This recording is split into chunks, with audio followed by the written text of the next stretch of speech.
Okay, mission accomplished. Just finished my ride, changed my shirt. So I'm not in my cycling shirt, so I didn't cycle in this.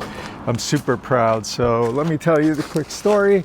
I'm in a place called Outpost Estates, which is one of the early Hollywood sort of, all the stars used to live on this street. It's real close to the Hollywood Boulevard. And when we were here last year, I walked up part of this. I was 50 pounds heavier, and it was not that easy. And I had brought my bike last year, and I often was wondering, I rode it 4 times.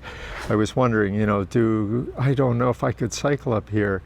And so for the last year, I've been just thinking of outpost estates, because you don't see it here. This is the flat part, but as you get climbing, you're going to the very top, and it is hard. I think I was averaging 6 to 8 kilometers an hour, and it was 17 minutes of just straight climbing.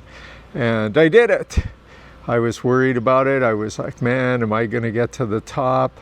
You know, prior I woke up sleeping or dreaming about this, and it was like, you know what, I can't leave LA without doing this. And then getting to the top is Mulholland Drive. So I did Mulholland Drive too, as far as, I think it did 50 minutes, and I did a turnaround thinking, oh, it'll be $140, and it turned out an hour and 27 minutes. Man, these glasses are killing me. They're a little tight. So yeah, in Mulholland Drive, I did that ride. It was good. It's a lot of twists, turns, a lot of climbing.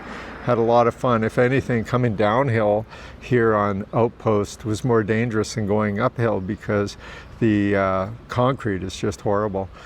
Anyway, it's Sunday. It took me an hour to drive out here.